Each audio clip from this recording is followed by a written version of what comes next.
Okay. Hello, welcome to the second episode of Alli Talks, where Alli talks. Okay, today I wanted to talk a little bit about purity and my perception of it and how I've perceived other people's perceptions of it and how it's portrayed and so forth. So I feel like I should start off with how I perceive purity. Um, I perceive purity as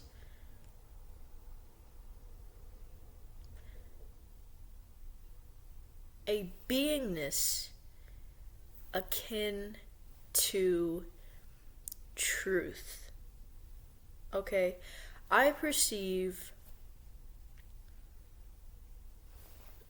Okay, so for context, I believe in different dimensions.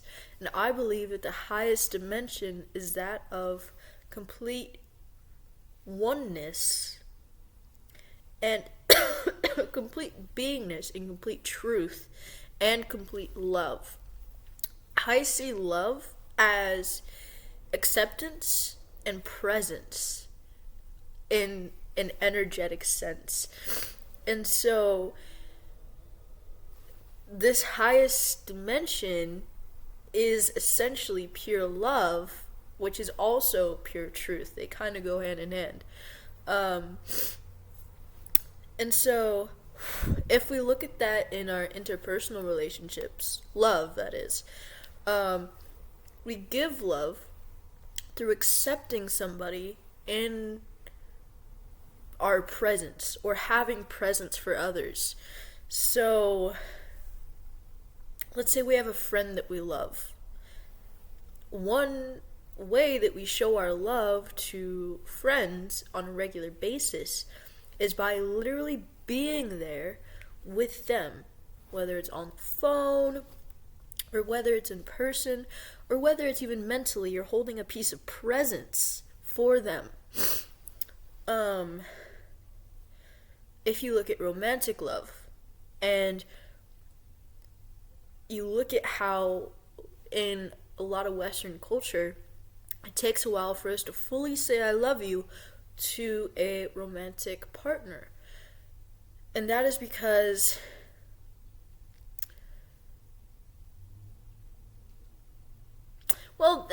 there's a lot of reasons actually. I don't really want to get into why we wait a while, but the initial point I want to make is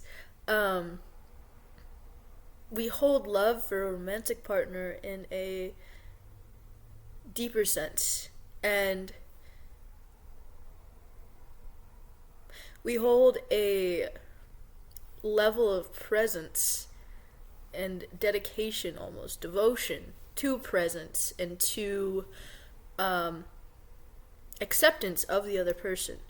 So it's like, let's say I had really bad morning breath and we were in a romantic relationship, and you woke up to me having really bad morning breath, and you're like, oh my gosh, they have terrible morning breath, but I accept them. That's an act of love.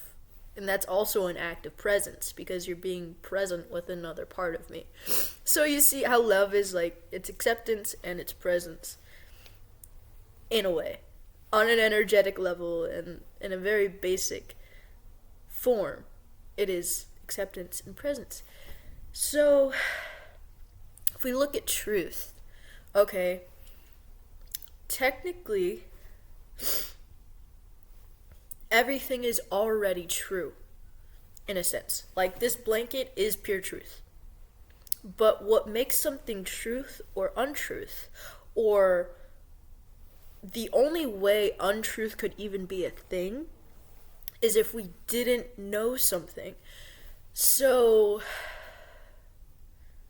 lies are an illusion, and untruth are illusions, because everything is already inherently true. The only thing that makes something untrue is our lack of full perception of it. So,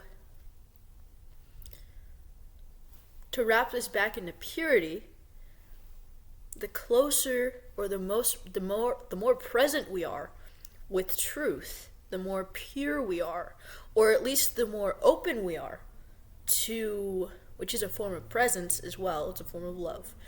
So the more open we are to truth, the more pure we are. The more that we love truth, the more pure we are, because that is the purest and highest dimension, essentially. So when we align with the highest dimension, that is the closest form of purity. Okay? So let's look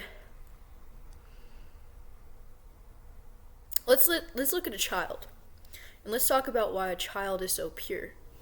A child is pure because they don't have programming of half-truths. Now, the illusion of partial truth is a part of the human experience. Most humans don't know everything, and that in and of itself is technically kind of an illusion, in a sense. It's true to them, but it's not the highest form of truth. The highest form of truth is knowing everything all at once. And so, babies, okay, they come into this world and they don't have any belief systems. So they are completely present to the truth of the present moment. They are completely loving truth. Love is also a form of receptivity and being receptive to something or someone. So when we say we really love the view, like let's say we're looking at a beautiful sunset and we say, wow, I love this view, we're becoming more receptive to a certain part of reality, in a sense, and we're acknowledging it and giving it our presence. So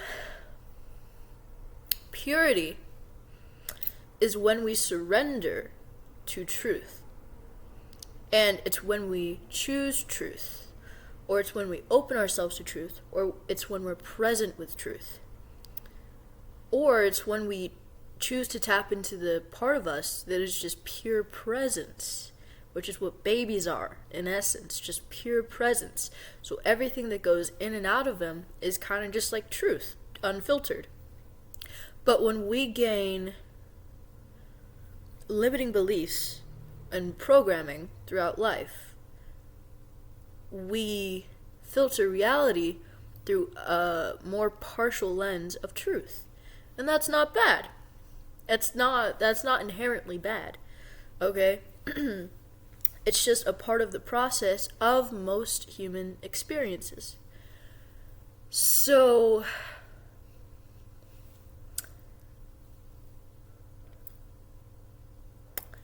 accessing purity it's available to anybody. Purity is something that is available to anyone. Okay?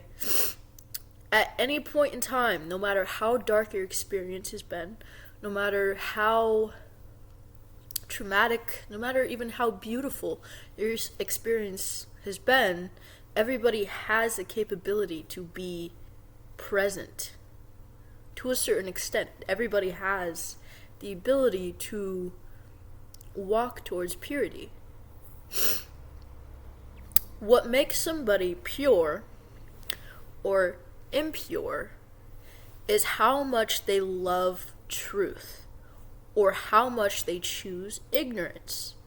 So people who choose ignorance over and over and over and over and over again are farther from purity. And people who choose truth, wisdom, like understanding, or openness, or receptivity, or presence, or, some form of deeper understanding.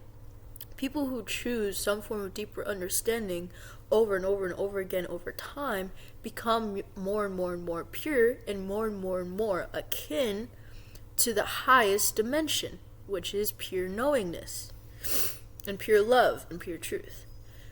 So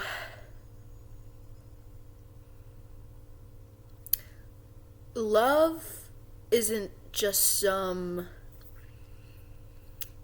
far out thing that hippies and romantics choose, okay? Love is something that can help anybody on their path at any point in time. Love is simply just choosing to come to terms with reality on a deeper level in one way or another. It's choosing acceptance. When you really love somebody, you accept them. When you really love yourself, you're accepting a part of yourself. And loving doesn't mean that you like something. Loving means that you accept it as it is. That's the highest form of love. It's just acceptance. So, purity is often portrayed as somebody who has never undergone trauma or some form of ignorance or darkness. And that is simply not true. Shadows can be pure. Shadow, and that's a kind of another thing too. Darkness is not inherently bad. Okay, in the highest dimension of purity, okay, it is technically light, but it is also technically pure darkness, void space. It's everything and nothing all at once. Okay, and so it's like, how do I put this? Because it's a contradiction. Since it's a contradiction, it's hard to fully conceptualize it with the English language, because we don't really talk about contradictions in the sense that it exists in the highest state of being, if that makes sense. So it's like, it's a little hard to talk about. But in essence, okay, darkness is not bad or necessarily impure. And love and purity transcends good and bad, in a sense.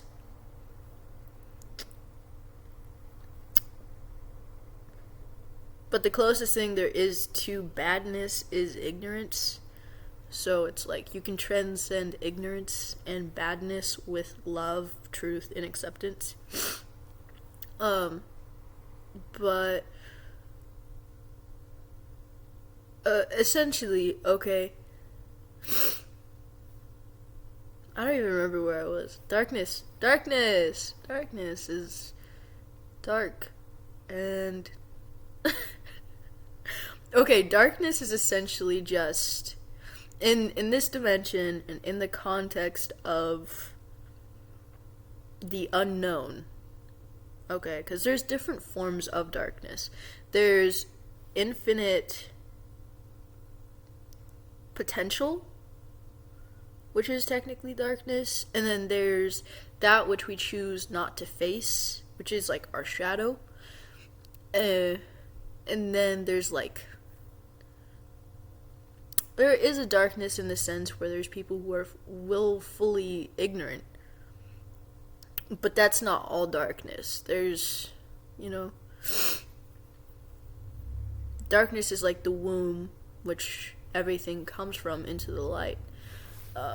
And in the context of purity, darkness can be very pure. Can be very pure. I'm not saying it always is. Just like technically not everything, well, I don't know. Technically not everything in the light is like completely pure either. Because you can, demons can dance under broad daylight, but that doesn't make them any more pure. You see? So, I don't know. I feel like a lot of spirituality has been kind of watered down to dark or light, good or bad, and it's really not that cutthroat. And if anything, spirituality in its essence is a contradiction. It's like light and dark. It's like, you know, it's you can't really just, I don't know, it's like you can't, it's not black and white. It's not. It really isn't. There is push and pull, but then there's also transcendence. And then there's everything that comes with transcendence. And then there's other dimensions where there's more dimensions than just the three dimensions. So there's more than black and white. There's more than darkness and light. There's also other contrasts. I don't know, we don't have the words to conceptualize this, so I can't fully put it into words. But there is other forms of dark and light. There's like a whole rainbow. All right, there's dark, light, like, and then a whole rainbow of different contrasts, contradictions, okay? And it's not even like black or white. It's also like there's like triads of contradictions, right? If you look at just black and white, it's just a line. That's only one-dimensional, or two-dimensional contradiction. Oh no, that's just one dimension because it's only a line. So that's a one-dimensional contradiction. There's also two-dimensional contradictions and three-dimensional contradictions and four-dimensional contradictions. And purity, okay, purity exists in all these dimensions. Purity is a form of transcendence. And so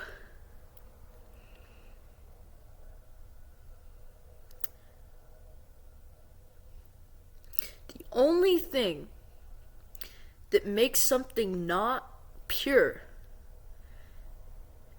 is its choice to be ignorant, in a sense. Like, there's a lot of beings in nature that can't technically choose to be ignorant. Even though they have a soul and even though they're living, they aren't ignorant in a sense. They're not choosing to be ignorant. They are just living out their karma as natural beings. But humans have this complex, and I could get into like the whole Bible symbolism and whatnot, but when we biting the apple, I'm not Christian. I'm not. But there is validity to some parts of the Bible. A lot of it has been mistranslated. But the apple, us biting the apple, is technically us choosing to have the option of impurity. Okay, biting the apple was technically a form of ignorance, but it was technically the choice of being able to be ignorant or be pure. And we did this to learn more about ourselves in the universe. It's a whole thing, but essentially humans can choose to be impure, but we're never technically impure because we're all energy, and energy is just pure truth. But we can perceive it to be impure, and that is the impurity. You see? So yeah, technically impurity is a choice, and impurity is a choice to be ignorant. Willfully. Like, you know it's an ignorant choice. You know, that is what impurity is, in a sense. But anything can be purified, just as anything can be made impure. Almost anything can be made impure. But it can't. See, there's a lot of contradictions. That is number one thing. I should just name this channel The Contradictions. Because if we talk about philosophy, literature, numbers, if we talk about anything long enough, we'll find out that almost everything has a contradiction. And so, like, a lot of spirituality is choosing purity as a form of acceptance of truth, and accepting that truth doesn't always make sense. And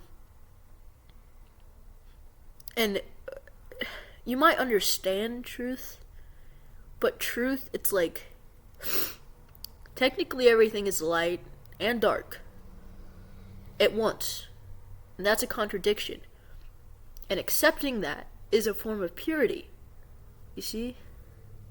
So it's it's not the easiest to put into language, like I said.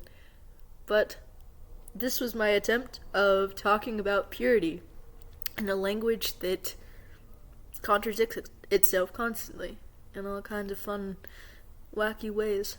I hope you enjoyed. This is the end of the talk, and I hope you have a good day or night.